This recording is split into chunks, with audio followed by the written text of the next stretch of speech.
Development and Planning Committee will begin at 3:02. Please take the roll. Calling the roll, Mr. Strawn. Here? Mr. Tuma. Here. Mr. Hauser. Here. Ms. Baker. Ms. Baker's absent at the moment. Ms. Simon. Ms. Simon's absent at the moment. We have a quorum. Okay. Is there any public comment related to the agenda? Yes, Reverend Pinckney.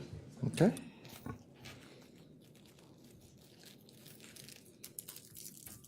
Good afternoon, everyone.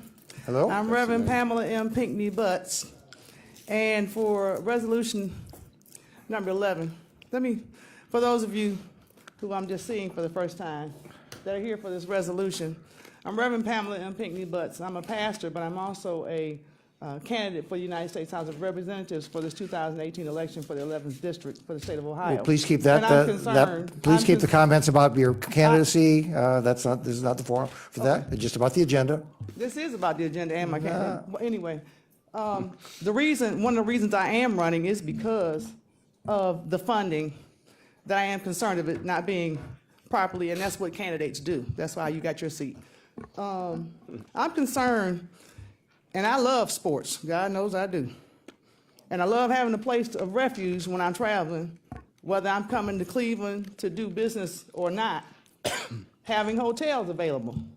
But anytime that money is being spent, $2 million is being spent for sports and hotels, when the potholes in the streets of all these cities in Cuyahoga County are what they are, then some priorities are mixed up.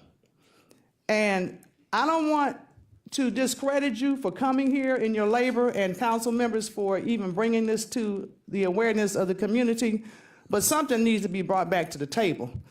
And this is not acceptable. And I want whoever you're dealing with, who's over this, to talk to me.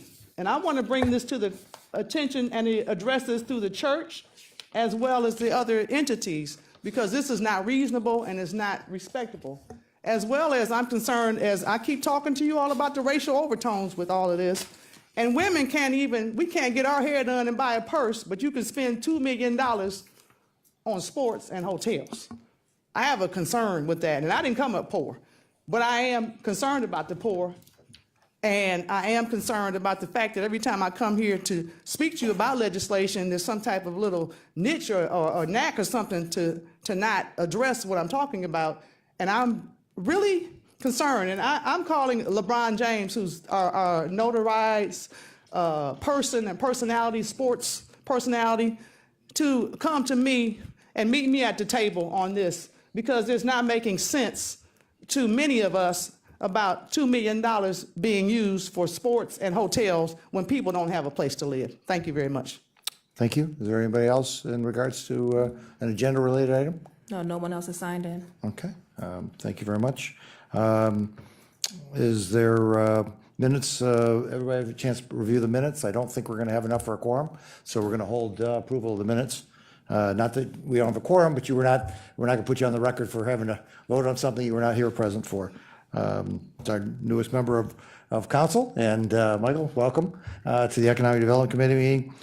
If we do get another member who is in attendance, we'll bring that back up for approval as far as the minutes. If we can read the one item that we have on the record into the minutes, please. Resolution number 2018-001, authorizing an economic development fund place-based mixed-use loan in the amount not to exceed $2 million to Cleveland Euclid Hotel Associates LLC for the benefit of the Cleveland Athletic Club Reuse Project located at 1118-1148 Euclid Avenue, Cleveland.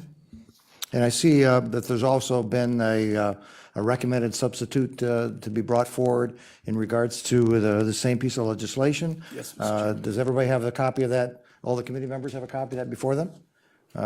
Seeing that everyone has a copy of that, the chair will move that we substitute the language in the substitute bill for the one that was just read into the record. Is there a second? Second. It's been moved and second. Is there any discussion? It looks to me as though the only change is a name change. Is there anything else? Is there any comments from the administration for any other change other than name? No, Mr. Chairman. Okay. Hearing nothing in regards to that, is there any comments from any of the members on the committee? Michael? Any comments? Nope, hearing none. All in favor of the substitute as been proposed, say aye. Aye. And any nays? Hearing none. We now have the substitute before us, and that'll be the bill of record. Thank you. Great. Afternoon, Mr. Chairman, council, committee members. Happy New Year to you all. 2018 should be a great year. Mr. Chairman, we have to present to you today a loan request for a project known as the Cleveland Athletic Club Mixed Use Project, CAC Project 2014 LLC, which we just did the substitution name for. The borrowing development entity is seeking county financing through the Department of Development to assist in the full redevelopment and adaptive reuse of this long-awaited and underutilized historic structure, which is critical to the continued revitalization of Euclid Avenue and downtown. You will note, let's see, you've already noted that we have to make the substitution. Thank you for that, Mr. Chairman. As most of you know, the property's been vacant since 2018, going through a number of just short efforts to resuscitate and reutilize this great complex. And today you'll hear of the hopefully final and successful effort of the Cleveland Athletic Club's development team, which is here today, to bring this effort to the finish line with the county's help on this final leg.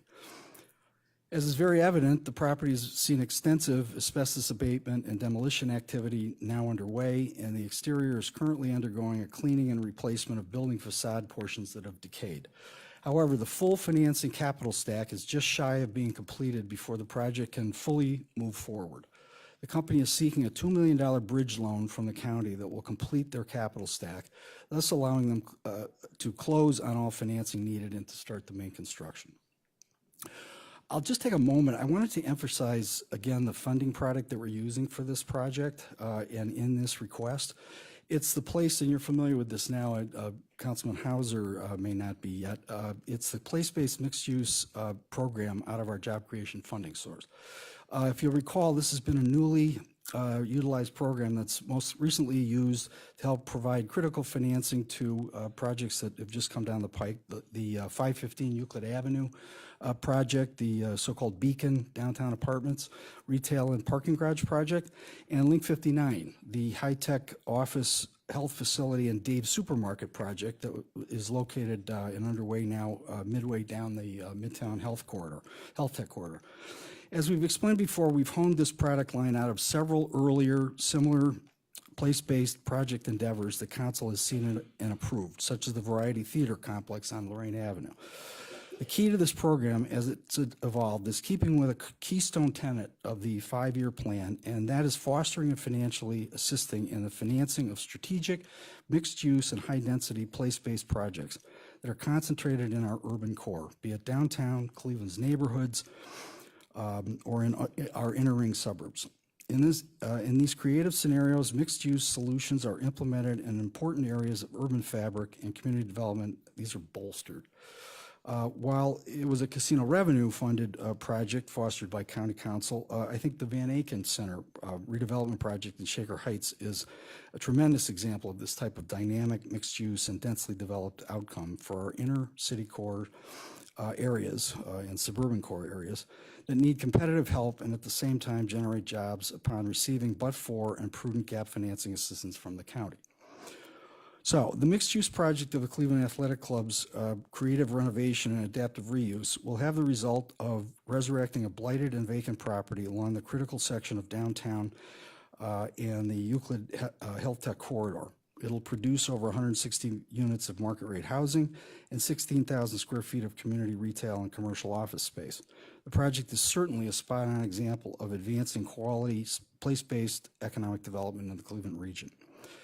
We have with us today the 3 development partners and team for the Cleveland Athletic Club project. Ned Weingart of Weingart Development Company, Joe Bobick of Great Lakes Financial Group, Tony DiGeronimo of Precision Environmental Company. Those are the 3 lead partners in the development, as well as Lee Weingart of the LNE Group, the project coordinator. They'll provide specifics regarding the history and facts of this development, their relevant experience, the overall financing package, construction timetable, and the market basis and performance projections that the development team and the project's financiers have based their funding commitments on. Also in attendance today, we have Joe Marinucci and Tom Yablonsky of the Downtown Cleveland Alliance, which are here to support this important project, but also available, if helpful, to answer any questions that the committee may have about current market conditions for projects like this and residential development progress being made not only in downtown, but in the near environment associated with the core, such as Ohio City, University Circle, and other expanding neighborhoods. They've begun providing our department with some great insight into the prospects for continuation of this strong housing growth, particularly in downtown. First off, I'm going to have Bob Flato of our DOD staff, the loan officer who was packaged and coordinated this deal. He'll provide you with an overview of the project's main components and the basic terms and conditions of the proposed loan from the county. So if there are no questions at this point, I'll introduce Bob Flato to bring you with the basics of the project and our So Mr. loan. Plato's going to cover the financing, the will. security, the guarantees, Correct. all that, Correct. all the Yes, sir. stuff. Okay, Yes, thanks. Mr. Chairman. Okay, great. Take it away. Good afternoon, Mr. Chairman and committee members. As articulated in the council resolution and the executive summary that's been distributed, CAC Project 2014 LLC is requesting a place-based mixed-use development loan from the county for $2 million. The loan was heard and recommended for approval by the Cuyahoga County Community Improvement Corporation on December 13, 2017, and was forwarded to the Cuyahoga County Council upon that recommendation. The property's redevelopment will yield 161 1, 2, and 3 bedroom apartments with 8,000 square feet of retail space and 8,000 square feet of commercial office space. Excuse me, just let the record reflect Ms. Simons here, so that it's evident that she's hearing all this testimony. Thank you. I just want to make sure, we're just getting started on the testimony. The facility will also include a fitness center with a pool and running track, and the developer plans on adding a 16th story to the building for penthouse suites. Financing from the project includes, has many layers, includes a $29.1 million loan from First National Bank, a near $3.6 million brownfield cleanup loan from the Ohio Water Development Authority, historic and federal tax credits, near $13 million.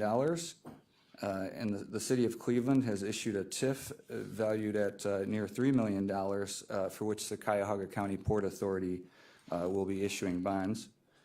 And the equity from the developer of near $5.7 million includes a conservation easement of at least $2 million.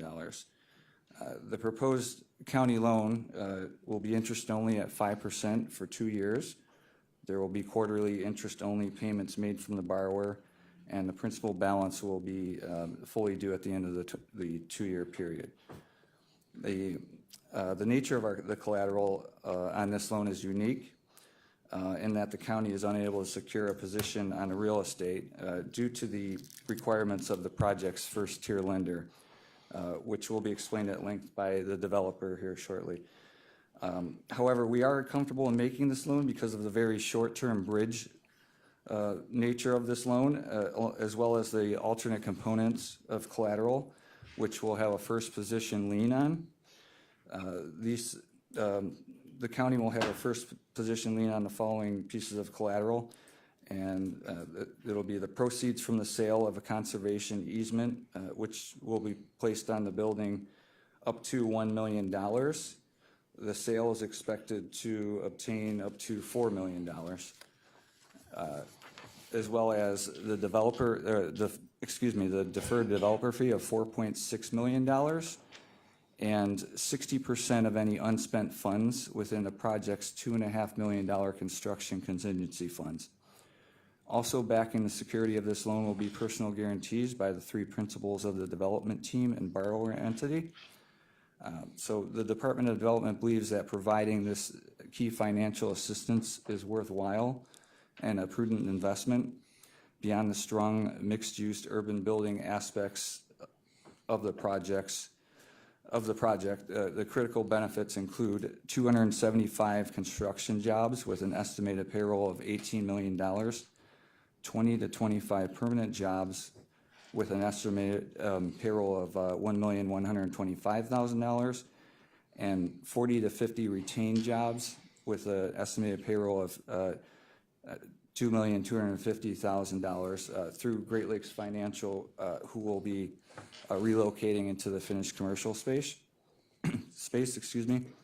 The property is also among the final structures to be redeveloped on the south side of Euclid between Public Square and Playhouse Square. And the project will provide needed living space for downtown residents to meet market demand. Therefore, the Department of Development strongly recommends approval of this loan. And I'd like to ask Lee Weingart, the developer, I know he has a presentation he'd like to tell you about the project. Why don't we hold off on that for just right now? Let's, seeing how you just covered the finances, Okay. let's allow the committee to ask questions on what you just presented in regards to finance, then we'll pick up on Mr. Weingart. Ms. Simon? Thank you, Mr. Chair. Do you want to give me further explanation of what this conservation easement consists of and how it's being used to collateralize the loan through a sale? Okay. and I the- thought I heard you say that. Yeah. Okay. And that's something I'm going to let the developer has in his presentation, so I don't want to be redundant and, yeah, so I'll ask him to explain that to you. Okay. Councilwoman, I'll just precurse that with, Could you just grab the microphone, just to make sure it's, just in broad brush, what's happening here is that they are going to be selling, again, what's known as a conservation easement. I'm going to let them go into it basically is an easement on the property that the federal government basically is told we're not going to build, we're going to not add any more floor space or anything extra to that thing to reduce density, and basically that's a sellable commodity. It's sold on the market, and they expect to garner up to $4 million for that sale. $2 million of which, I don't know if you had a chance to look at the sources and uses on the executive summary that we produced, $2 million of which they're including as a source of equity to the project. We are garnering the other $2 million as one piece of security that we can lien that has us I don't know if your microphone's on or us speaking. having, sorry about Thank that. you. Us having a position of up to $1 million of that $2 million to, again, have that as a guarantee and a source of liquid backup to when, at the end of 2 years, that's going to be one source of security. Did you say one out of the two? One out of the two, yes, because we're not sure whether the sale is going to garner $3 or $4 million. So we're definitely positioning ourselves for $1 million of that sale, which we hope, and the developer's hoping will be upwards of $4 million, but they do expect the thing to be valued at and to garner $3 million. A little bit confusing, but that's the gist of it. So if it sells for 4, is there a provision where we could get an additional 1 to make us whole if there's a default? I'll have to work on that. We may be able to attach a bigger. Is it going to be sitting in an escrow account someplace? How is this physically? You'll have to ask the developer. Okay, how it's sorry. gonna mechanically And work. is this conservation easement, it's been in existence on It's the been part building, of the federal whole? tax law. Oh, no, it hasn't No, been it just came existence yet. through. It's They something, it that's just right. came They through part of the deal. Right, they fashioned it and basically Okay. put it on the market.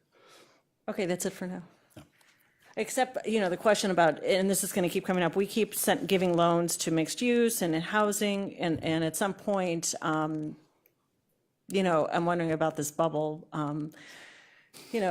I think this is the a housing- bubble right, in right. housing Well, downtown. There's a huge demand now. Right. I'm just putting it out Actually, there. Opportunity to discuss that. I know that there basically has been a lot in the newspapers lately about the potential of the market not being as bullish and the pipeline growing, and whether occupancy rates can stay at the levels that they've traditionally been at for the last 8 years, and also price points, the kind of rentals that can be gotten. We actually have, as I said, Downtown Cleveland Alliance here, that we have actually 2 aspects. The developer has a full-out market analysis that is indicating the the breadth of the market, the competition, basically that study is showing that there still is, certainly for this project, a healthy demand for the product that they're developing at the price that they're developing it at.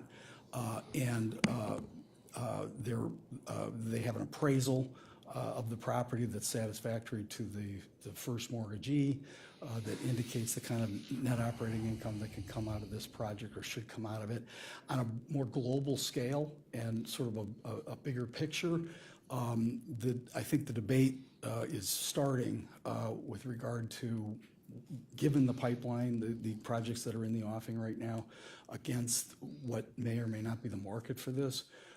Again, I think you'll see that a lot of the data is being put together and been put together on this thing shows that there will be a healthy market for this for some time to come. So again, if it's your others, maybe Downtown Cleveland Alliance can give you a little more information, but certainly a developer can I think give you a comfort level as to the market that presents itself for this particular project. Okay, I thank you, and we'll move on, but my statement is, the county is helping move forward with these projects, which are not really economic development projects in limited ways. We keep funding mixed use and housing, and I think the Economic Development Fund, I envisioned it to be for something a larger scale, but we'll hear about I'm sure it's a great project, and if the market really is supporting this type of development, then I'm wondering why the county has to step in. Right. Well, Councilwoman Simon, With our free market you actually chair. you actually missed my I'm sorry. preamble as to why we actually are doing this Okay, project and how it okay, fits. I'll catch in up with the- you. in the It's just a strategy. pattern, that's Yeah, all. well, it's a place-based mixed use. I understand. I hope there's target retail. that we're- that we're- I hope there's retail. There definitely is, and office as well. There's retail and office. There are jobs. Yeah. To cut to the chase of it, there are jobs involved with this, so. Mr. Tuma? Well, the councilwoman stole a little of my thunder. I have some of the same concerns with respect to the apartment aspect of this. And one thing I'll have a question for whomever speaks on this. I know you have somebody coming up to speak, but whether or not any of those apartment complexes have future tenants already in place or lined up, or a demand where you have. I know one of the complexes we had, they said that they had people. Pre-leases. Pre-leased and all right, that stuff. right. So I'd like to hear that aspect of this project too, if it does in fact exist. They will be able to tell you where they stand on that right now. Okay. Staying on the finances, other questions in regards to the finances? Okay, Chair has some questions in regards to that. You indicate that you hope that the sale of this conservation easement will be $4 million, but potentially $3 million, which means that we would take down $1 million. What happens if it comes in less than that? Then that will reduce, that will diminish the one piece of the collateral components that we're latching onto. All I can say is that right now, the developer is just weeks away from the actual sale that we're discussing. And who buys this? They can tell you that. I No, don't no, know. no. You are the ones who are I standing don't up here know- telling us the financing. Okay, So I don't know expect what you guys to know the Mr. Chairman, financing frontwards and Mr. Chairman, backwards. I don't know what institutions, what financial institutions will be buying this conservation easement. Who is the type of person that buys this? If we're taking this as collateral, we should know what the collateral. Again, they can be banks, they can be insurance, pension funds, insurance companies, separate investors. There's a whole panoply of potential investors for this kind of thing. Okay, and this is the first time, to my recollection, that we have had any presentation in regards to taking one of these. Have we done this in any other financing in the last 7 years? No, sir. Okay, so this is the Now, first time. So that's why, when you come before this board, this panel, and you're bringing a brand-new item for us to be looking at security, I would expect that you would come here thoroughly prepared to answer these kind of questions. It's not, these are not, I mean, if this was the 10th or 12th, then shame on us for not being prepared from our end. But if you're going to be asking us, this is $2 million, and we have, you're saying we have no collateral in the real estate. Correct. We have no collateral in any fixed assets. So everything is Everything is is- on paper type transactions we're talking about Well, here. it actually is, it will be placed on, again, there is paper, but there's also cash. There's a $2.5 million contingency, construction contingency fund. Okay, well, I'm still on item 1. I'm gonna get to item 3. Right. No, well taken, Mr. Chairman. Again, the developer will, I apologize for not having exactly the institution that's going to be buying that. Well, and I was looking for who buys it. We have never done it before. Yeah, it may in fact not be, absolutely not. Okay, well, They're hopefully shopping right now. we'll hear before that, before the I end. also, as I said, the Downtown Cleveland Alliance, basically, we have Tommy Yablonsky here from the warehouse district that actually is well versed on the sale of conservation easements. Tell me what a deferred developer, item 2, developer fee of $4.6 million. What does that mean and how is that securing us? And what do we have that perfects our security? In the financing, in the entire package of the financing, there is a developer fee that is entitled, that is drawn up on behalf of the developer. As the packager and purveyor of this project, and they are, any development like this will have with it a fee that goes to the development team that will come out of the financing package. And that goes to the developer at the Completion of the project. upon completion of the project. It actually can come earlier, but oftentimes the developer defers that fee to the end of the to the end of the project, to the actual completion of the project. So that's when they basically get are paid the developer fee. We are attaching ourselves by assignment to that $4.5 million. I think it was 4.5. 4.6. And who's paying that? Pardon? And what's the source of funds for that? It comes out of the financing package. Okay, so the financing package is going to pay 4.6, and we are in what position in regards to that? We're not, we're going to be first lien position On that fee. to the degree of the loan that's owed to us. So Right, yeah, again, I as wouldn't we expect- attach ourselves and get the assignment to that $4.5 million. Again, it's one of the multiple components of this thing so that we're covered in varying ways on various devices. So that's recorded, that fee, that nobody else can come ahead of us on that fee, and that comes out of the total proceeds Correct. that are being Well, we will from make the certain of stack. that. We will make certain of that. Again, that right now, as it stands, the developer is the one in line, as would make sense to garner the fee. We will be in a position that inserted in front of that to make sure that we get the first, if it's necessary, and the other components don't bear out, or if that's the most, the most propitious way to do this, then we will be standing in for $2 million on our loan. Okay, and then the third item is this contingency for the construction. Right. And what if the contingency gets absorbed in the construction As itself? we said in our, in the executive summary, we've actually valued that as zero because Okay, well, that's because basically- I was going to value it at zero Yeah, also. exactly, right. There's Okay. $2.5 million right now resting as a contingency fund. Basically, the developer has indicated and the construction team have essentially illustrated that through the abatement, the asbestos abatement, through the demolition, through the renovation sort of setup and prep, they have discovered a great deal of the things that might crop up in an adaptive reuse like this in an older building. So there are, the hope is that they don't have any, there are not many, if any, things that are going to crop up that will be needed for that construction contingency, which is an overage that you put aside to deal with cost problems that you hadn't anticipated in your project budget. So the $2.5 million exists, will exist.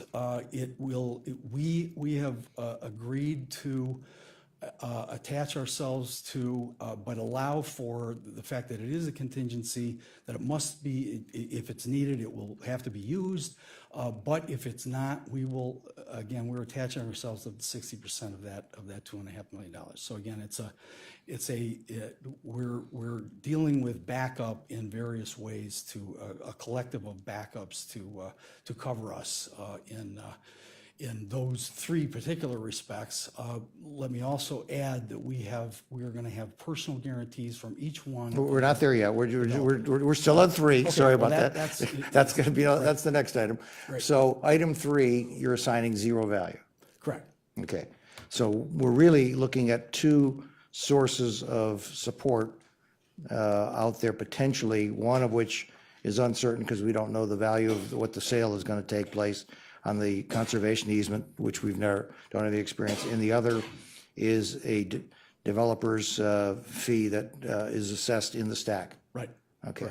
All right. And, all right, so let's go to the personal guarantees. How many other people are receiving personal guarantees from the same 3 individuals That, in the stack? I do not know exactly which ones are, but we again we have been given being given a personal guarantee from them for our loan. And again, I will have to defer to the developer to tell me whether other of the banks and the financier, I don't believe that anybody beyond the bank, the First National Bank, would be putting such a thing on on them. But I don't know exactly whether they have that attachment or not. Well, if the bank has got the personal guarantee, then they're going to have first lien on all the assets. So we're probably, that's going to come as a secondary priority in that respect then too? When we reviewed the personal financial statements, there indicated there was enough assets to, potentially pay back the loan in the event of default. Yeah, I can say that. the personal, Don't know what. But that's, Personal but financials if they're not, if they're also signed off on a whole bunch of other folks, Right. then it's not just our loan that you have to worry about. You have to satisfy the entire debt stack, do you not? If they're, and again, that gets worked out in the intercreditor that we work out with the various lenders. okay. Are there other questions from anybody else in regards to the committee? That was my question about the patient. personal guarantees, but it's, I guess you look at a personal statement and go from there and hope that it's liquid and unencumbered. That's correct. You look at the strength of the personal wealth of the individual. How many principals in the LLC? Are there 3? So from all 3, you're seeking Yes. and will yeah, have, equally, yes. okay, All a of them personal are in. guarantee. Right, Okay. right. And at this point, you don't know how many other folks have received that same personal guarantee. They're do in not. in the debts. How many people are in the debt stack? We have, actually, we actually have 2 lenders, the bank and the Ohio Water Development Authority. Isn't the port? Didn't I thought I heard the port. Actually, the city is providing a TIF that's actually backed by or being funded by a bond that the Port Authority is selling. Okay. And So the cash will come from a bond. so there'll be at least 3 that we're aware of that are in the debt stack in addition to us. Okay. The credits all actually count as equity really in the deal. Okay.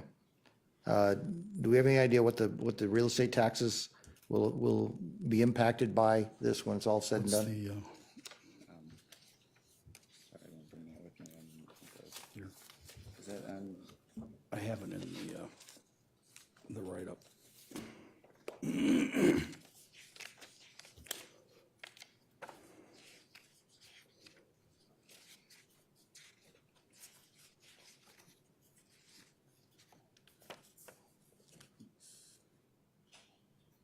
Where's the return on investment? Here. It's one page over. So that is.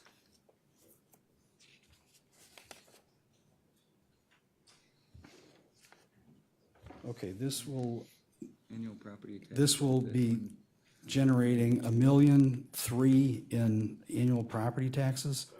There'll be a one-time sales tax benefit of $1.2 million. And then we're estimating that annual income tax benefits to the state and to the city will be $67,000 a year. Okay. And please let the record reflect Mrs. Bakers is in attendance. Thank you. Any questions or comments in regards to anything that's gone on in the finance area that's been brought up? Okay, and we appreciate getting the feedback, the background, so we'd love to hear about the project itself. Great. So whoever's going to be Chairman, presenting on that. We're here for other questions if necessary.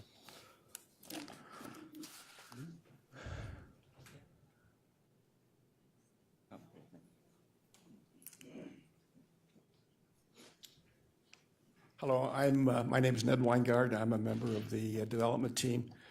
I think they stole my presentation because much of what I was going to say has already been said. But let's go through some of the things that we Okay. haven't. Hopefully it'll be on the screen there for you, Mr. Weingart. Are you controlling the document, actually? Okay, you'll be controlling the document with the up and down arrow over there then. Oh, now how do we? Maybe somebody from economic development could assist, just to make sure the screens keep up with Mr. Weingart. Thank you. Okay, a little bit of the project background, a bit of history. The building was built in 1906. It's on the National Historic Registry. It was originally going to be a suburban six-story office building. The Cleveland Athletic Club came to the builder and asked if they could buy the air rights over the building in order to add 9 stories. So it ended up being a 15-story, 250,000 square foot building. The cost of the building at that time was $650,000.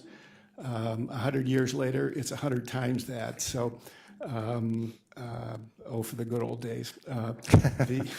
The bit of irony, the builder was the Lieutenant Governor of Pennsylvania. Our builder is Welty Construction, owned by Don Taylor, whose wife, Mary Taylor, is the Lieutenant Governor of Ohio. For 100 years, it served as the cultural and social, one of the cultural and social centers here in Cleveland. And in December, the Christmas party, December of 2007, they announced its closing. The membership had gone from 2,500 people to 400. They incurred some financial difficulties, and they closed their doors. We got involved initially in 2013. There was a Chapter 11 proceedings. There was a tax foreclosure, and we didn't really get control of it until March of 2015. At that time, we paid $5.8 million for the building. The project we've already talked about. It's 140 one-bedroom apartments. There's 26 two-bedroom apartments. When you develop an historic building, you have to build around the structure that you have. Our structure is such that a lot of the apartments are different configurations, size, and shapes. But something that I think is going to be unique is that the gymnasium is on the 11th floor. The ceilings are 26 feet. So there'll be some 3-story, 1- and 2-bedroom apartments. On the west side of the building, we're going up another story to the 16th floor, and we're going to have some penthouses there that'll face downtown. It'll have beautiful views of downtown. The other apartments will look out onto Lake Erie, the ones that I just mentioned. We have 8,000 square feet of office space on the 7th floor. That's the historic floor. If any of you went to weddings there, you'll remember that was the beautiful chandeliers and a beautiful setting. One of our partners, the GL Housing, that's the Bobeck family, are moving their offices into that space. There'll be about 45 or 50 employees that'll be moving into that space. We still have an additional 3,500 square feet of space on that floor to lease to a second company, which we intend to do, and that'll add additional jobs. The first floor is going to be retail. We're talking with several restaurants. We're talking with 2 retail tenants and a tenant that another tenant that a nonprofit group that's interested. So we haven't leased that space yet, but as we start to build it out, that's when typically tenants get interested in coming into the project. The project to date, I mentioned that we purchased the project for $5.8 million. We've completed the comprehensive business plan that needs to be done. Sandvik Architects, which is a renowned historic architect locally here, helped us with that project, with that portion. RSM McGladrey, which is an accounting / development firm, has done the modeling to cost out the project. I think Bob mentioned that we secured federal and state historic financing. We received a $3.6 million loan from the Ohio Water Division, OWDA, to do the demolition and abatement work. Precision Environmental, we introduced Mr. DiGeronimo, who owns the Precision Environmental, was in there early in the spring working on the demolition. It's now fully demolished and abated, and we got a no further action letter from the EPA indicating that we're ready to go. Now, that's important for several reasons. First of all, it eliminates a lot of the concern because you have to open up the walls, and these older buildings, sometimes you get surprises when you open up those walls. We got a few, some were good and some were bad, but we know exactly what it's going to cost, or within a pretty good estimate of what it's going to cost to complete the rebuilding of that project. It also adds value because once you have a clean building, the value of your property goes up. And the most recent, we've had several appraisals done, but the most recent one would indicate that it's probably worth $23 million now, fully abated and clean. And when it's completed, it's in excess of between 60 and 65 million.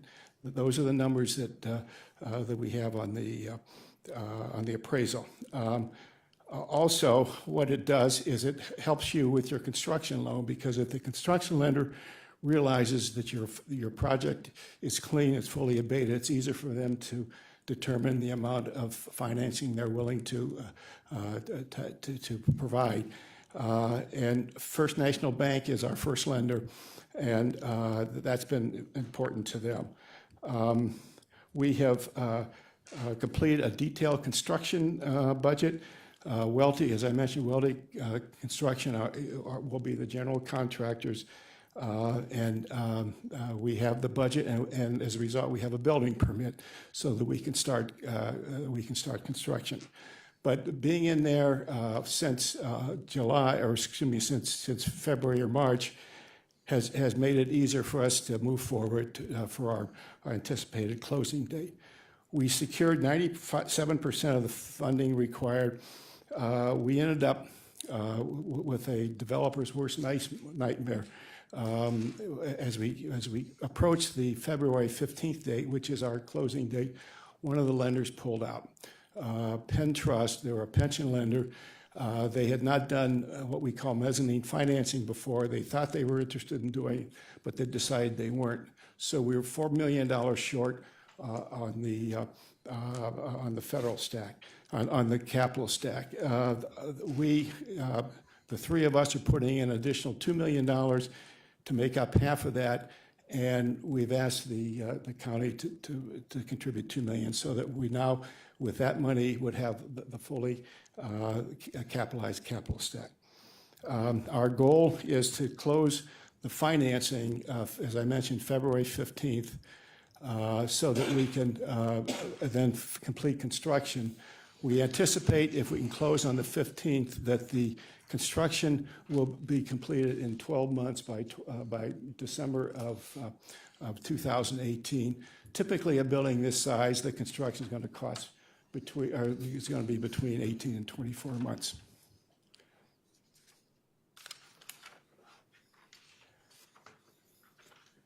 I think Bob mentioned that there are, Weldy has anticipated there'll be 275 construction jobs. These are all local union labor jobs, and there'll be about $18 million of payroll for those jobs. All of our wages are prevailing wage. We're in full compliance with the MBA and the FBA requirements.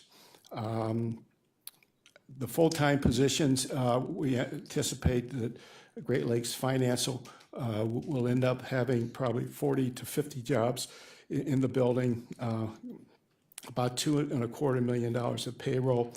The additional office space that I mentioned is available. We're just estimating that there'll be at least 10 jobs and filling up that 3,000 square feet. The retail tenants and the property management should be another 20 to 25 jobs with $1.25 million payroll. So in total, we're looking at 75 new jobs and at least $3.5 million of annual payroll.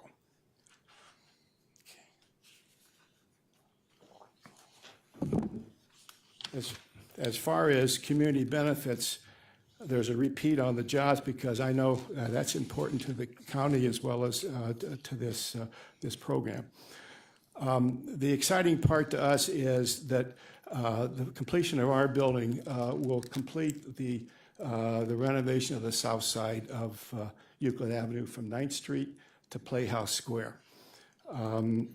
Initially, the city had a priority of projects they wanted done. Our project was one of the top 5 priority because it was going to tie together that entire area from Euclid to Playhouse Square on the south side of the street. With the completion of our project and the Halley building, plus the existing apartments, there'll be about a little over 700 apartments on that side of the street. When the north side is completed, there'll be, based on what's projected, there'll be another 700 or 800 apartments. So there'll be close to 1,500 apartment units available so that people can shop. And it's really going to be what I would consider a new urban community. You've got 1,500 people that need their cleaning done, that need to buy groceries. And I can't express how important that the Heinen's restaurant or Heinen's supermart was when they came in as part of the 9th Street project. I mean, this building here was the start of the project. You had the 9 and the Schofield building across the street, but this has developed into a very active community. The tax benefits, I think we touched on those because of the value of the property and the additional revenues that are coming in, the payroll. There are significant tax potential for the county. As far as new amenities are concerned, our project will introduce another 160 market high-end apartment units. But with activity, it begets activity. And when you have 1,500 people spending money, you're going to have new retail and other opportunities coming in. Yours Truly restaurant, which is I think they have 8 or 9 restaurants here in Cleveland now, has come into the Halley building. Corbo's, it's a pastry shop in Little Italy here. They have come downtown here. And it's just the start, I think, of a number of retail and service industries that are coming in. One of the groups that we're talking to about coming in would provide other services in the area of drugstore types of services. There is also a laundry that we're talking to that could be interested in coming in, but these folks are not interested in coming into communities that don't have the people to take care, to provide, for them to provide service, provide services with. Why do I think this project will succeed? The old real estate adage of location, location, location is very true. Our project, as you know, is adjacent to Playhouse Square. There are some empty nesters that are now starting to think about coming into the downtown area. And what better place to be than close to Playhouse Square where they can take advantage of all the opportunities. One of the most important things, I think, to our community is this health line that's developed from Public Square out to University Circle. You can walk out of our door and get onto the health line bus, and in 5 or 6 or 7 minutes you can be at Cleveland Clinic. You can go you can go west and be in the Flats area in 8 or 9 minutes. All these things help to make it a more attractive community. We're finding that the younger folks are no longer looking for just a place to sleep. They're looking for a quality of life. They're looking for a lifestyle. And we feel that our project can provide that. We have one of the only pools. It's a 20-meter pool. Other projects have known the importance of this. They've tried to build them, but they're just too costly to build in an existing structure. So we think that's going to be important. We have a running track around that pool, which we hope will be used. We're going to have a 2-tiered fitness center. The spinning machines that the gals like. We're going to have a whole section on that. We're going to invite people in to have classes on the fitness. We're going to have a full line of the cardiovascular equipment. So we're going to have quite a nice fitness center. We're going to have a whirlpool. There's going to be sauna. It's going to be a full complement of services that we think people are going to want. We're going to, on the 8th floor, there's a historic area that we have to reclaim as historic. And we're going to have a common area with cooking facilities. We're going to have people come in and talk about eating healthy, doing lectures on types of food. And if you live there and you have a party that's more than what you can handle in your apartment, it's going to be available for that type of thing. But some ancillary things, we're going to have a storage for bicycles, a walking area for pets, and there's going to be a community service area and a concierge that's going to be there during the day to provide hotel types of services. So the location and the timing and the early leasing. Now, when you talk about timing, I think I mentioned that this OWDA loan allowed us to get started in February. Precision Environmental was in there, and they've now finished the work, and we have the letter of commitment. Tri-State Capital, which is another local bank here, loaned us $3.5 million so we could keep working. So if you drive by the property, you'll see we're working on the outside and we're working on the inside. And why is that important? Because we anticipate finishing this project by December of 2018, this year. And a project this size, that would never happen if we hadn't gotten a good running head start. It's important to us because we intend to start leasing in August. Someone had asked, people that were interested in coming into their apartment. We're going to have actual tenants before we finish construction. As long as we stay at least one floor above the living, we can lease as we finish. So we're working now on the ground floor. They're actually framing out some of the units on the second floor. As I say, we anticipate being ready to lease in August. And if we do as we projecting, we'll have at least half leased before we finish construction. If we can do that, that's a wonderful place to be as far as an apartment complex is concerned. The next area is rental rates. How do you determine rental rates? Well, let me go through the underwriting process.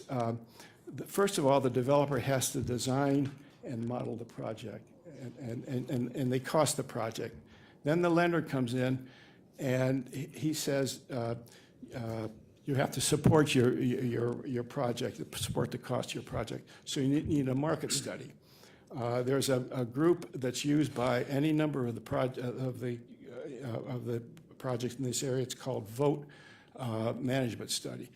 It's an 80-page study. I'm delighted to show it to you, but it goes into everything it takes every project here in Cleveland, and it highlights what they have and what they don't have. And they determine on that where our project will be. Now, we're going to be a high-end project, and our finishes in the project are going to be high-end.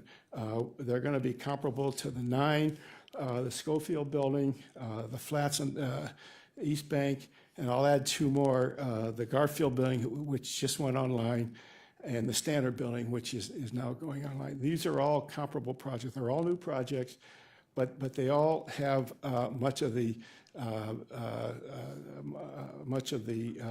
same things that we're going to have. In this vote study that I mentioned, they indicated that there's a need for another 5,000 units of apartments in downtown Cleveland. There are about 2,500 or 3 that I'll call in process. Now, some of those projects will not come to fruition, but some will. So what we take from that and what Vote has said is that there's still a need for additional projects in downtown Cleveland. Vote, in this recent article in Crane's, Vote was the management group that was quoted as being high on Cleveland as far as an apartment area. The loan that the first mortgage holder, First National Bank, made was subject to this underwriting process where we told them what we thought it was going to cost. We had to prove it to them through the Vote study.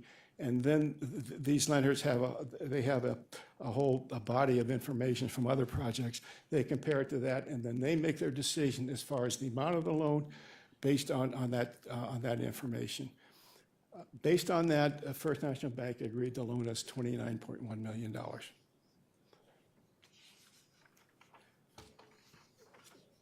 The next, the strategic location. It's probably it's going to be difficult to see, but suffice it to say that there are, we have a 5-minute walk and a 3-minute walk, total of 8 minutes, and we've circled everything you can do within the 5-minute walk. It includes the East 4th Entertainment Project, it includes Playhouse Square, and everything in between. If you walk 8 minutes, you get everything. You get the casino, you get the convention center, you get Progressive Field, you get Quicken Loans Arena, to the west and to the east. You're all the way out to the CSU campus. So as I said again, location is important, and we think we have the right location. That red dotted line that you see, that's the health line. It's a free opportunity to move from the east to the west, but that takes you all the way into the flats and out to University Circle past the Cleveland Clinic.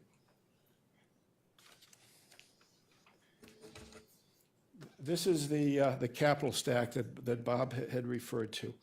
The developer's equity, as you see, is 5.7 million.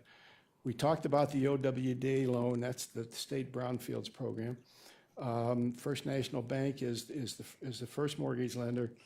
And then the TIF, as Bob mentioned, that's in effect the city's contribution to the project.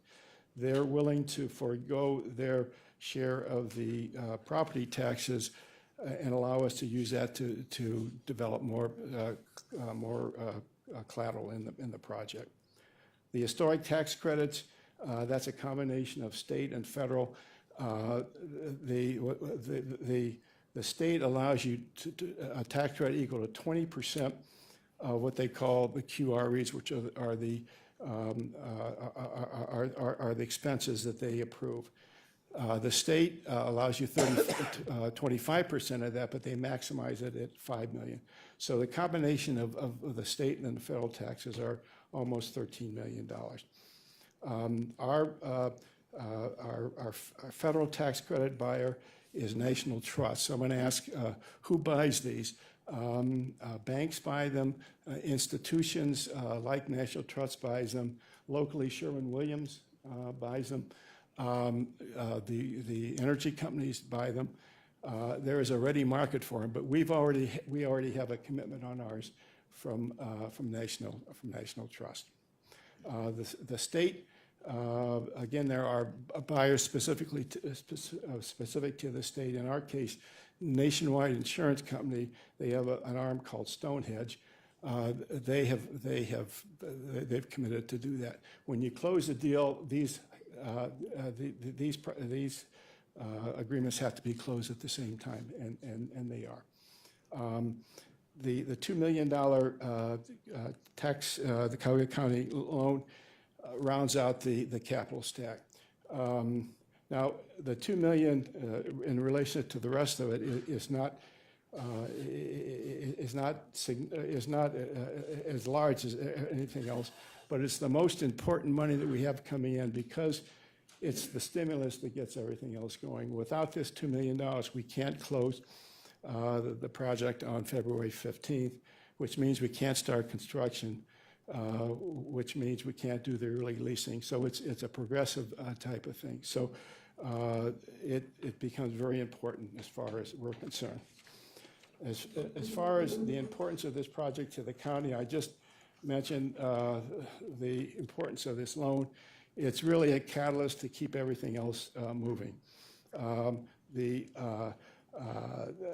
If we can close the project on the 15th, as I mentioned, which we can then complete construction by December, and we can do the early leasing and everything else we need to make this project successful. We've highlighted the fact that the county will be paid back in 24 months from disbursements. I know you had some questions on that, and I'm happy to answer it when I finish here. But I'll also add that refinancing is probably a more logical way than disbursements. Because once we finish construction, which is 12 months, we're going to start looking for refinancing. This is what the GL Housing Group does. They're a HUD lender here in this area, and when you finish the project, you can get more financing at normally a less expensive cost. So you have to get the project finished. You have to get it 70% leased, and then you go for refinancing. We intend to do that in January of 2019. But if it doesn't occur before 2 years, then we have the three sources of repayment that Bob talked about. But to be honest with you, those are capable sources, but the personal financials, I think, are the reason that you can get comfortable with this loan. This is a picture of the building as it now stands. I'm going to flip to the building that it's going to be at the end of December. It's it's an ionic, it's an iconic structure that that I think for the next 100 years will serve us very well.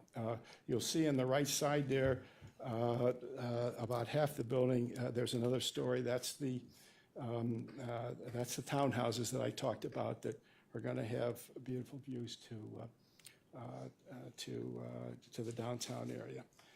So, excuse me, so with that, we're certainly willing to answer questions. But I would like to, before I do, give a special thanks to Mike May and to Bob Flato for their intensity in their work on this. We came to them late in the game because of this problem we had with our lender. And they worked, they had to work through a holiday season. I know there was some illness there, but they kept going, and they were able to package this loan so that hopefully we can meet our February 15th closing time. So if we are successful in getting this completed and we have an appreciation dinner, I'm going to have both of them sitting up at the front table with us. That's all I had, and we can open the floor for questions if anyone has any. Chair. Thank you, Chairman. Questions? Mr. Schuman? Thank you, Mr. Chairman. Appreciate the presentation. Very detailed. We appreciate that here on County Council. Question for you with respect to parking. Is it going to be parking for the tenants? Is it going to be inside the property or near the property, and also for retail, for guests and things like that? What's the situation with the parking? We're going to have 58 parking places in the basement and the first floor. We've signed a license agreement with ABM, that's a national parking group, for an additional 150 parking places on 3 parking lots that are within a 3-minute walk, less than a 3-minute walk from our project. Excuse me, I have a terrible cold.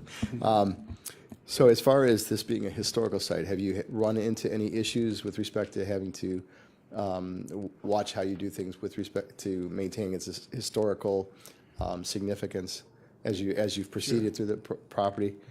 That's the function of Samick Architects. They're a historic architect. I think they're the largest in Northeast Ohio. They're there every day, and Weldy does not do anything until they're sure it doesn't affect the integrity of the historic. Okay, and then as far as construction goes, you mentioned December of 2018. I mean, that sounds like really great best case scenario. So if it kicks into 2019, are you concerned at all about any of the potential pre-leasing that you might have, losing some of those folks or people backing out of lease situations? Well, since we're doing it on a graduated basis, we're going to be doing the second, third, and the fourth floor. When they're done, then we're going to start leasing, and then we have to skip the 5th floor and go to the 6th, 7th, and 8th floor. And even if we didn't have it done by then, if we have the first 3 floors done, which we should, within that 4 or 5 month period, we will do the pre-leasing. Now, if it goes into the next year, the construction company is penalized because they've agreed to have it done by December. And these construction lenders don't like to lose money, so if they have to work overtime, they'll probably have it done. And then I'm happy to hear that you're using local union. Obviously, I'm assuming these are going to meet all the diversity requirements and everything that we have in place here in the county that we hope to strive for. Yes. We're actually, my partner, Tony DiGeronimo, is involved with that. You're working with the city, I think, aren't you? Just if you could, Mr. DiGiorno, sorry, you have to come up so we can hear you on the record. Unfortunately, that's. They didn't give me as great a preparation as they gave for my partner here, but yeah, we're signed with the. Please city share your of name, I'm sorry. Tony DiGeronimo, Sorry, I hate president. to be a stickler, but, That's it. yeah. That way? Yep, she just has to have it recorded. Tony DiGeronimo, president, Precision Environmental Company. Thank you. And a partner in this endeavor. We are signed, not sure exactly, the Cleveland plan for all those participating groups. Okay, thank you. I have no further questions. Thank you. And there are county requirements also for those. So I assume that you're looking at the county rules in regards to. Yes, the- I think the city is even more encompassing than, I think they said we went a little further than they did, so, in this last round, so you might want to make sure, dot the i's and cross the t's, double check both of them. we do a lot of work in this area, so I'm sure we will comply with whatever you need us to. Okay, thank you. Questions? Just real quick, comment, thank you, Chair. As far as the job creation, to me, you have 75 new jobs at $3.5 million, but 50 of those jobs already exist and you're just relocating them to that building. And so you really only have 20 to 25 jobs, and these are going to be more so maintenance jobs. So I guess to echo Councilman Tuma and Councilwoman Simon, it doesn't really feel like an economic development project to me. I am familiar with the building. I think it's a great building. I think you guys are doing great work. And if we can rehab and get that building active, I think that would be great. It's just, and I also like that this is going to be a loan and not a grant. And if we're going to get our money back in 24 months, I have no problem with that. I just, the feel to me is that this is not really economic development. It's just more, I guess, apartments downtown. The only thing that I would take issue with is that it really is 75 jobs, because the 50 jobs coming in from Great Lakes are not necessarily, they're here in Cleveland now, are not necessarily going to stay in downtown Cleveland or even in this county, because they're selling their building and they don't need to be downtown. Now, Joe Bobick Jr., who is with Great Lakes, can shed some light on that. Thanks, Ned. Joseph Bobeck Jr. with Great Lakes Companies. You'll get confused, GL Housing Group. Took us years to get the name Great Lakes Companies, and we finally got it, but Joe Bobeck Jr. To answer your question specifically, my mother and father started the business 30 years ago. They are actually in the conversation of secession and where they want to go and where they want to end up. And outside of Cuyahoga County is part of their directive that they're considering with their advisors. It could be as simple as Summit, it could be as simple as Lake County, it could be as difficult as Florida, where they tend to spend time. However, being the next generation that's leaning on them, and to your question of economic development and this bubble, this is an economic loan. Housing right now in Cleveland, it's an interesting conversation, right? Because 82% of the company headquarters are in the suburbs. Yet the largest demographic that is entering the workforce is between the ages of 21 and 35. And there's even bigger demographic, that's my nieces and nephews that are 16 to 18, they're considered Gen Zs. And they have the same buying habits and the same philosophies that the millennials have. So we, as Great Lakes Companies, we do a lot of housing. Actually, we do probably 70% of what we do is affordable housing across the Midwest. The Midwest is a very difficult demographic to do new construction rehab because of the costs of the total projects to put them together. We did look at the Cleveland Athletic Club in probably 4 or 5 different ways. We looked to see if we can consider tax-exempt bonds, 4%, 9% low-income housing tax credits, and the margins just don't work. There's not enough density on the site to get the number of units we would need to make sure that the equity could work for the project. But specific to our company, those are the things that we're considering. I'm 35. I'm the older generation of the millennials, but I still have the habit and belief that downtown is really where we want to be.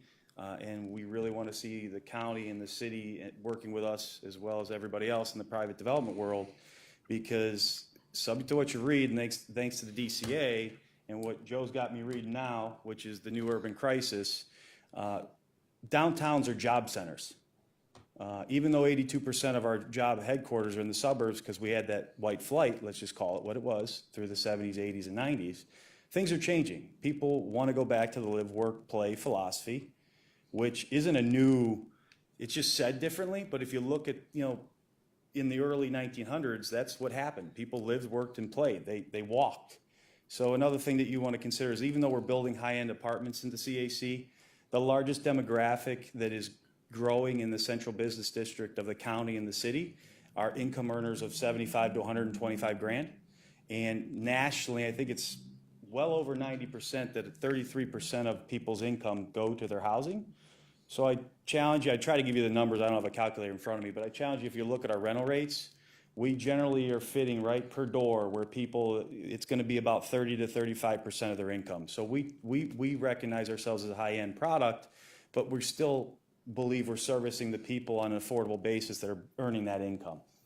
That's just the fact. The central business district nationally, that's what they call the creative class. It's the financial institutions, it's the insurance institutions, it's the technology jobs. The good news is Cleveland has some new companies that have moved down here. NRP is an affordable housing developer nationally. Millennia is an affordable housing developer nationally. So we as a company, to further echo my point of why we want to stay down here, I'm pushing my parents, is that talent. There's almost 500 commercial real estate people that are going to be in the central area of the county and Cleveland, that now we're going to put ourselves nationally on a map. When you want to look for talent that's in the real estate world, Cleveland is a place that you want to come and you want to create. So for me, for our business long-term, that's really why we're considering, and we really appreciate your consideration on this loan and keeping our staff here. So I just threw a lot at you. Follow-on question? Yeah, I won't pick with you guys. And again, I think it's great, especially if we can rehab this building. But I mean, it's other buildings that already exist in downtown Cleveland. If you really wanted to stay, that the county doesn't have to put up $2 million for. But I stand by my statement. It doesn't feel like economic development, but I appreciate your comments, and I think it's great if we can get this building up and running. Ms. Baker? Thank you, and thank you for your proposal today. Two questions. One, just to follow up with my colleague. Are we talking the age groups that you just mentioned? Are these families?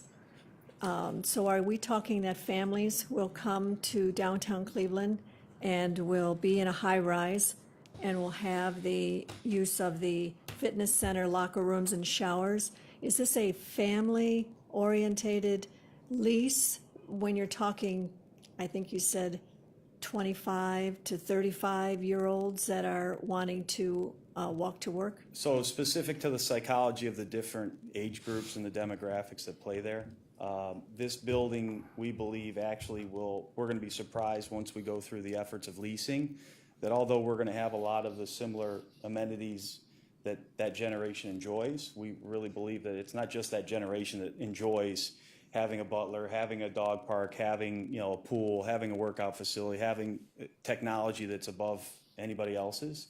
We believe it'll accommodate all other demographic groups, such as the boomers, and if not older. We think we're placed perfectly. For example, my father drives an hour every day from Solon, right, to downtown. He's 63. And I said, Dad, do the math on how much of your life you're wasting in your car. And then when he does the math, he's like, you're right, Joe. Instead of getting up at 6, I could get up at 7:30, get my workout in, and still be at work at about 9 o'clock. So you're really starting to see the generation that really moved to the suburbs start to wonder, do I really need 4,000 square feet, or do I, and a yard and all these bills, or do I really want to enjoy the live, work, play? I mean, think about the amenities, Playhouse Square, the arts, the sports, the entertainment that's going on. Cleveland's starting to get a live music movement, which is great. The lake, I didn't even mention the lake. So there's all these things. I don't think it's specific to one demographic enjoys it. I think people, when they see energy, they want to be a part of it. And I think Cleveland and the county, for the first time, I'm 35, the first time I've been a Clevelander, and I lived down here in 2006, 7, 8 when the world crashed, we're starting to believe in ourselves. And the important thing is, subject to what you're reading, people on the outside are starting to believe in us. So when you do that, yeah, you have to be conservative and understand how we're going to get this repaid and who's going to rent there. I think we have a tremendous opportunity to grab hold of a much greater pool than we otherwise would if it was just millennials.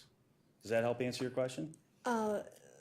Slightly? A bit. I mean, I'm picturing if we're talking the 25 to 35, if that is truly not the before 25 and maybe not the 45 that perhaps their family has grown and they're off doing. But you have a family of 5, 3-year-old, 5-year-old, 8-year-old. Are you saying that that is a demographic that will come to this 16-story high-rise and be involved in the school system and all the things that children do?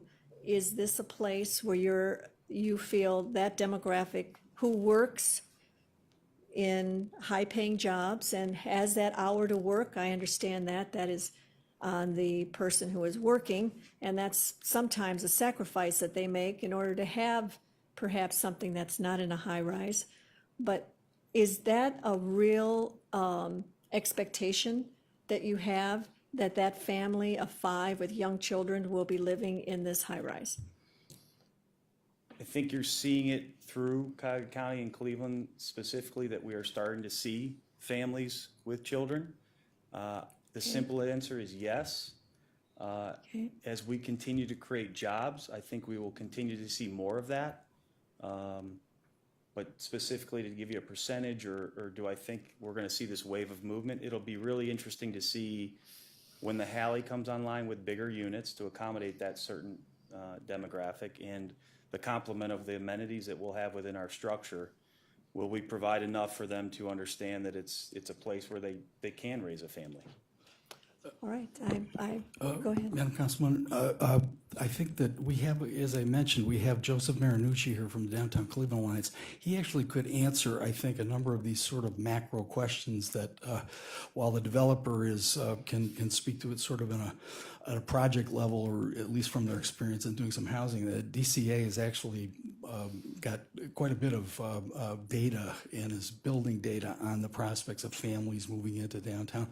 Mr. Chairman, Well, the only reason I love Mr. Marinucci, but the questions were relating to how this property is going to be used and how these funds are going to be utilized. So I think I would welcome those questions if somebody wants afterwards, but I think her Councilwoman's questions were all directed towards how is this building going to be used. Yeah, to I Mr. think Bowman. what we're getting at is that on a sort of an evolutionary scale here, where are we headed?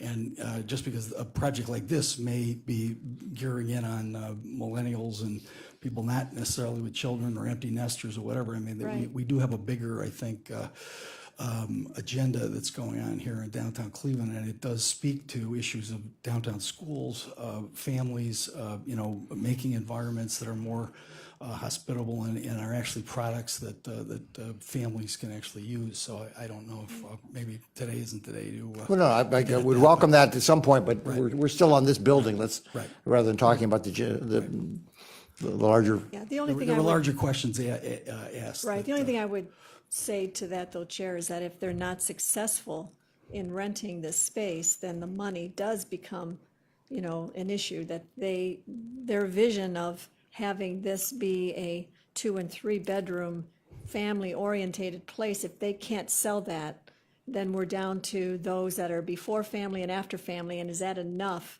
to fill this space and then justify the funding that goes with it? But I take, it's just a question, so I think that. second, if I may continue. Yeah, I just think that, just to your point, I think we're only talking 2-bedroom, with the exception of the penthouse. I think Oh, 2-bedroom, Yeah. okay. So that too would be kind of restricted. it's going to restrict. And To again, through the chair to the councilwoman, the great aspect of this particular loan that we're working with and that we're doing for this project really won't get us, won't have us being, sort of subject to the success of the project necessarily down the road, 5 years or 6 or 7 years down the road. We're getting in and out. May I continue? Sure. Just for clarification, on your overhead, it says 2-bedroom, multi, and on your project summary, it says 1, 2, and 3-bedroom, which, is there, Oh, you're right, it was on the summary, right, it was not on the slides. The 3-bedroom is really the 2-bedroom multi. The 2-bedroom multi can be a 3-bedroom. does that mean, We've multi? interchanged. Well, that means instead of having a sitting room, you might want to have an extra bedroom. They're larger, the two-bedroom multi are larger units so that you could have 3 bedrooms if you wanted to. But of the 161 units, 140 are 1 bedrooms, which is the most popular leasing unit here in Cleveland. So it needs to be a family that that has 1 bedroom that. Right. On Please keep another on. Yeah, question. I apologize, it was, in the original oversight, it had 3 bedroom for the multi. Right. And 1 bedroom for that many units doesn't really bring itself to family. 1 bedroom is 1 bedroom and is restricted as to who can rent. But putting that aside, I have a question on your parking. As my colleague also asked, there are 161 units. In addition to that, there's 8,000 square feet of retail and another 8,000 square feet of commercial space on the 7th floor. Is that correct? That's correct. So with 161 units and only 150 that have basement parking, and, I'm sorry, 40 that have basement parking and 150 elsewhere, where are the other, if there's 2 cars to a household, where are the other 150 cars, if there's 2 to a household and there's 161 units, along with the retail space of people visiting, where are they all going to park? Well, the first mortgage lender, First National Bank, requires 1 parking spot per 1 unit. If you have 2 cars, then you'll probably have to take advantage of this additional, this outside parking. We are guaranteed 150 parking places, but these 3 parking units that we're using have 1,200 parking places. So we could, if we needed more, we could lease more, but we don't think we're going to need more. Joe can answer this better than I can, but I think in Cleveland they park about 60% of the units need parking, and the rest don't need parking because a lot of people downtown just don't have cars. Right. So I don't think that's going to be an issue for us. Just to follow up, and I understand that this would probably diminish the need for a car. I think. I mean, people use cars for other reasons other than driving to work, but the need for supporting the retail space, where do those patrons park? Well, we haven't decided that yet. We may keep some of the interior parking for those folks. This is parking is a problem you have in any urban area, and it's a problem we have in downtown Cleveland. Our facility is no different than any other facility where they have to park outside of the complex itself. But I'm not sure all the projects have made arrangements like we have to have outside parking on a fixed lease basis. Okay, thank you. Thanks. Mr. Weingart, start out by saying, I apologize that in a public scenario, you get asked questions that maybe are uncomfortable, so we'll start out by teeing it up that way. You're asking for public dollars, so unfortunately, this is the only way we have an opportunity to get that information out. You indicated that you put in $2 million. Who is the we?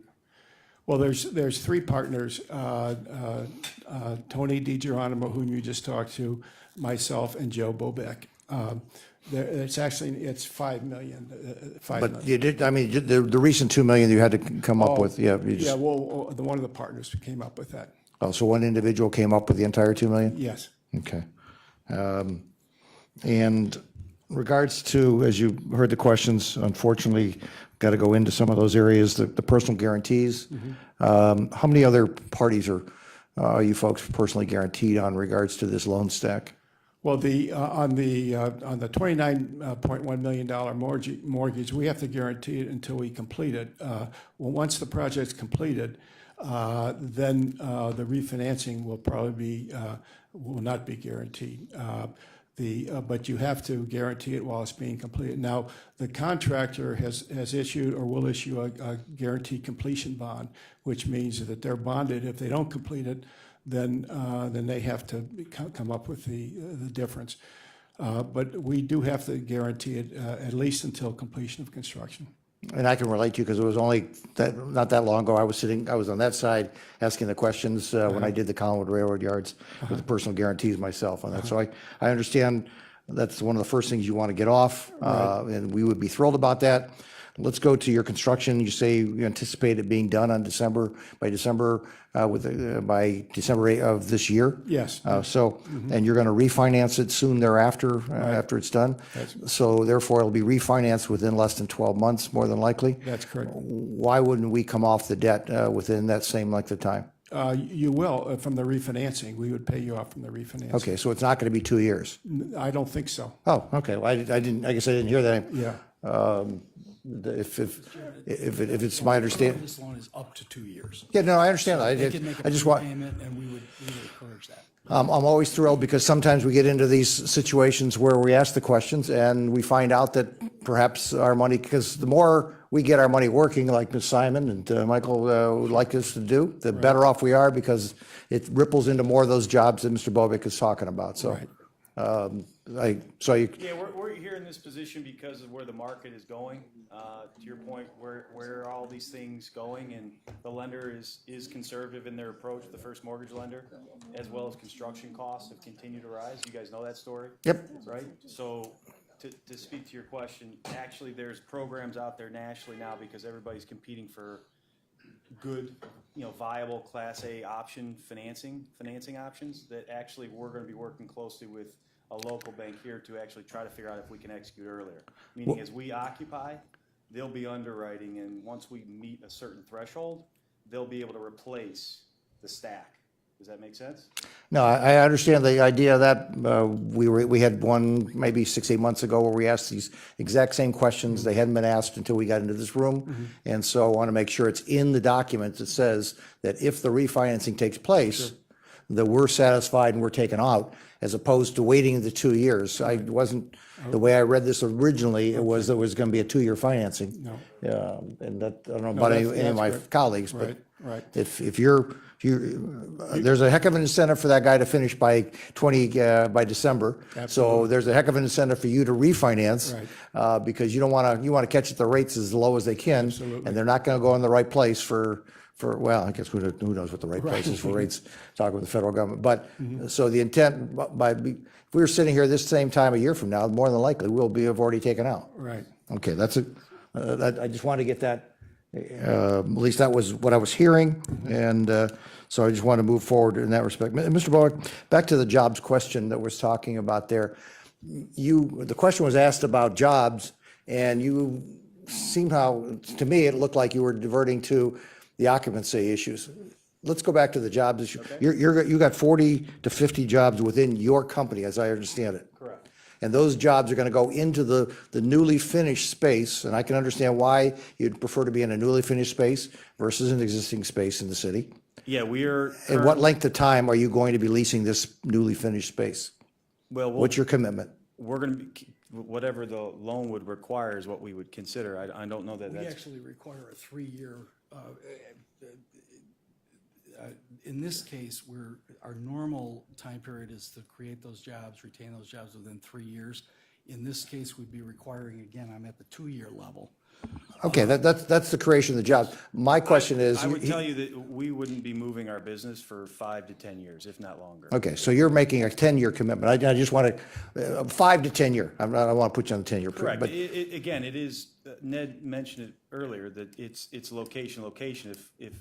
If a gentleman in 5 years comes up and says, I'm going to pay you $40 a square foot, we've got to make and evaluate what we're going to do as a business. But I could tell you that we've been in downtown since 2002. No, I'm sorry, 2004 in the Osborne building.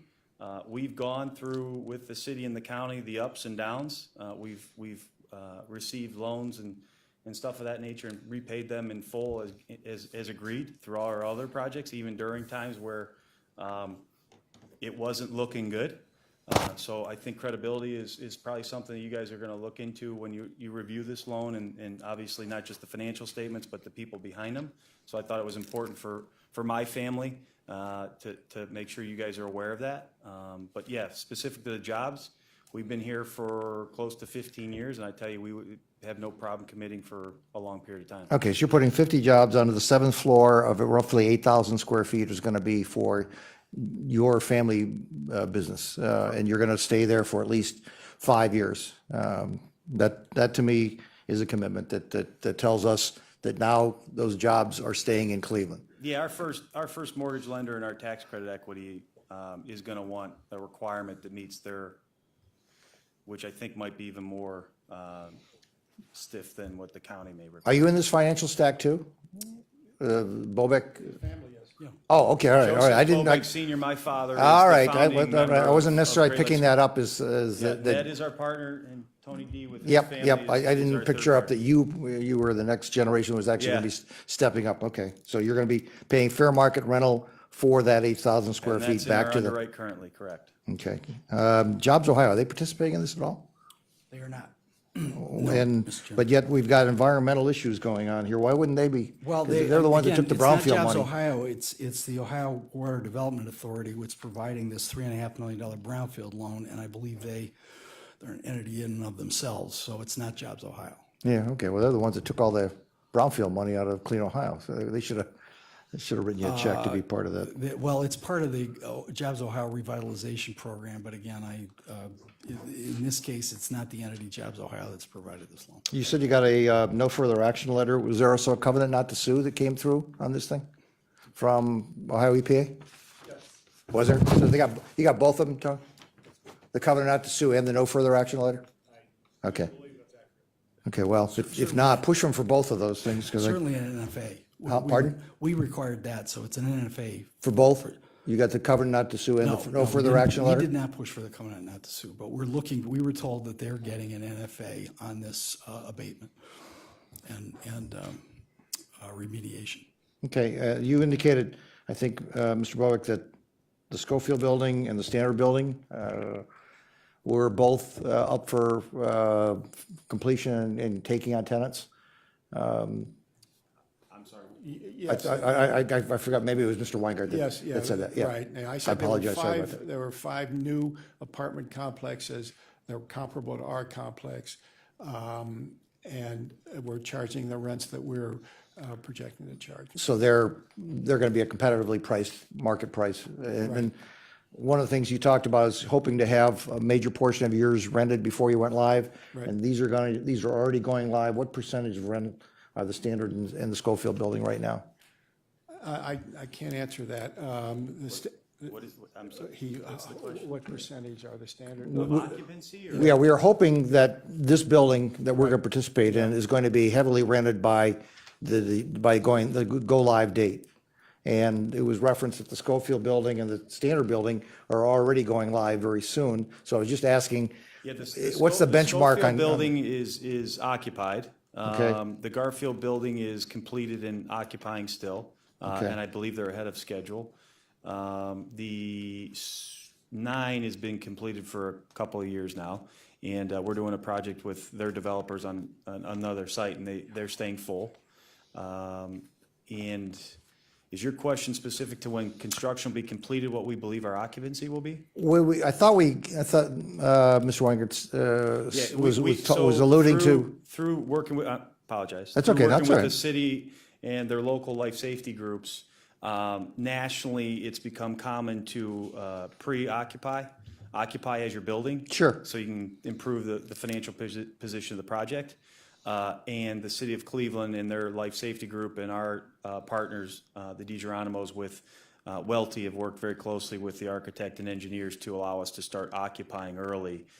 We have life safety all in the building, but we'll be able to go to Ned's point, 2, 3, 4, skip a floor, then go 6, 7, 8, 9, 10, and up. I was just trying to use the benchmark of those that were mentioned as a benchmark as to how they are rented at this moment in time Yeah, was it- versus, So the 9 in the Schofield, the 2 that you specifically spoke to are well over 95% occupied. fine, okay. And I consulted with my leasing expert, Mr. Marinucci. He said that the Garfield building is fully leased. The Standard building has just started leasing. They're about 25, they're on the market for a month or two. They're 25% leased. Okay, so that's going to give you a benchmark. I didn't want you to be overly optimistic or overly pessimistic on what you're telling this body as far as what you think is going to be happening by December Right. of this Yeah, year. and you'll see in the financial projections that actually, if you look at the debt covers, there's room that if it does soften, we still pencil. Okay, well, And that's the reason for the first mortgage, that's why these mortgage lenders are taking the position they're at is, hey, if we do start to see some softening in the market, how are you gonna cover? Besides your personal guarantees, for example. well, I'm not Right. going to dig too much deeper into that. Yeah, I'm just I know it's giving you an uncomfortable, yeah. example. I hope that our team over there has done that. What we're being asked to do is to move this thing through on an expedited basis. And then we're going to be asked to move, I believe, on a second reading out there ultimately. The speed to which that means that we've got to have our loan docs, because you were claiming you needed to be closed by the 15th of February? We're hopeful, but the loan is more important than the 15. Getting the loan is more important than having it done by the 15th. Well, no, I'm just trying to make To sure. support his question that your money allows us to fully close. the Yeah, but is everything in place that we're going to be able to get everything done to you to satisfy? Because it would be, that moves it on a pretty fast track for us, because we're not even having our vote till tomorrow night. That means that the loan docs and everything like that, and the resolution certified, means that we got to have everything capped up in Mr. Chairman, in we're 2.5 already- weeks? We're already on that. The law department, we've already upfronted work with the law department, so they are fast tracking that, working with it right now. And if necessary, they have outside counsel also at the ready to put together the loan documents and the. Okay, and you're going to have all those points that we talked about Yes. earlier on Yes. are going to be addressed and written into the Correct, loan docs? correct. And we would And- appreciate it. And, Mr. Chairman, we do appreciate the fact that we're able to get the second reading tomorrow. Well, no, I just want to also make sure that all the things that we talked about when you were up here to ask, because you said I wasn't aware. And so I want to just make sure that they are included in the docs when we get to that They point. They will be. Thank you. Ms. Simon? Mr. Chair, just very quickly, if we're looking at suspension of the rules to hear this and get it passed so we can stay on a timeline for this project, I didn't hear why the lender pulled out, the one that we are filling in for, It's an equity partner, but. just an, Yeah, so lenders typically create funds and they have a timeline on their fund. Mr. Chair may know this and some of you may also know this, but essentially the timing of our project, they repositioned their fund and how they were allocating investments for 2018. So to Mr. Weingart's point, as we're going to close, they pulled out. okay, so it's just a portfolio timing issue. And with regard to paying off this loan before 24 months, is there any kind of penalty for that? Are we getting the full interest? We're charging a 5% per annum interest Yes. rate. We're accepting, if this goes a year or even 2 years, we'll be taking quarterly payments on interest only. We will not be charging a pre-penalty or a prepayment penalty on this thing. We'll be happy to have accrued the interest that we've built into this thing, and we really are looking forward to getting our principal back, first and foremost. So what we'll be doing is, again, to the chairman, we'll be constructing something that basically will be able to gauge whether they have the ability to pay this loan back earlier than the 24 months. If we find that it's that they have the fund, the permanent financing, the other resources that can take us out earlier, we'll insist that happen. Well, sitting on the Investment Advisory Committee for the county, we just had our meeting the other day, and we were only making 1.59, so 5% sounds very good for the taxpayers. I was just going to say, it's No, it seems perfectly right. That's Exactly right. And It that's, seems like the again, appropriate that's place to do another- it. And I just have a final comment to Mr. Weingart. Spinning classes, so when you're giving your presentation, it's men and women. The guys are very involved with spinning, as well as women, so. And I have one more question in regards to sources and uses. On your sources and uses, you had a list of funding but I did not see a use being for the $4.6 million of deferred developer fee. Does that show up someplace in one of those numbers? Here, you speak.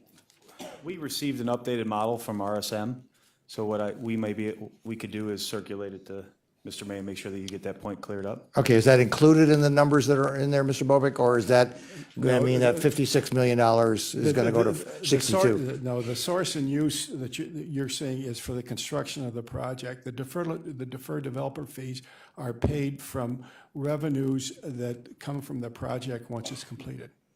Okay, so should there not be a statement someplace that shows that total funds coming in and where those $4.6 million are coming out then Well, someplace? that would be in the full complement of projections. We've got a 35-page projection that RSM has done that would have it in there, but this was consolidated so that we could easily explain. Well, I don't be a wiseacre, but I only care about the page that shows the taxpayers $4.6 million being allocated to make sure we see it flowing through into our side of the aisle eventually if to get our repayment out there. So you have that page, Mr. May? We do. Okay. As long as you have the page that shows, if you can send that to us, I'd appreciate it. Just that page that shows where that $4.6 million goes. Were you comfortable with the explanation of the conservation easement? If not, I'll further. I'll go into it a little bit more. It was the first time I've ever heard about a conservation easement, and it seems like if you're conserving a 15-story building, but you're making it a 16, I'd love to understand how you're conserving when you're actually adding another floor on it, but I'd love to have that explanation afterwards, because All right, I'll be delighted. it sounds like an interesting stack of funds. Okay. Questions? Yep, sorry about that. I usually open more questions than I am. It's okay, no, that's what this is all about. We were, This is a public event. good. We were discussing, you're making an investment here of $56 million. $2 million is a small amount of money that would be needed to complete this project. Are you telling us that without this $2 million based on 56, if it was a $54 million project, you would not move ahead? What I'm telling you is, it is a small amount relative to the total, but it's the most important money. It's the last money in.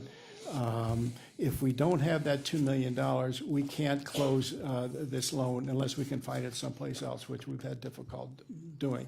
If we don't have that $2 million, we can't close the loan on February 15th, which means that we can't start total construction until later, which means that we probably won't meet our 12/31/18 deadline, which further means that we probably won't have the early leasing that we'd like to have. So it's a catalyst to get everything going. So it is very important to us. It just seems to me when you're going for a business loan, I think that's what, about 2 or 3% of the total? Yes. 2 or 3% of the 3%, total would stop this from moving forward? Well, it would stop it unless we could find $2 million someplace else. But keep in mind, we had a Penn Trust was a lender that was going to take a mezzanine position. They decided not to do that because it wasn't their typical type of loan. We were, the partner stepped forward with $2 million of additional dollars, and we're asking the county to help us with the last two on a short-term basis. Okay, thank you. Yeah, what, at least I understood the mezzanine financing was that they were probably coming in for 4. Yes. And they stepped out and now, Right. so it was more than just the 2. It's right. it's the 4 gap that needed to be filled, and you guys came in with one of the 3 of you came in with $2 million to fill the gap out Right. there. That's right. And as long as we get our money back in a year at 5%, it seems like the taxpayers are going to be doing okay in regards to it. But I agree with my colleague.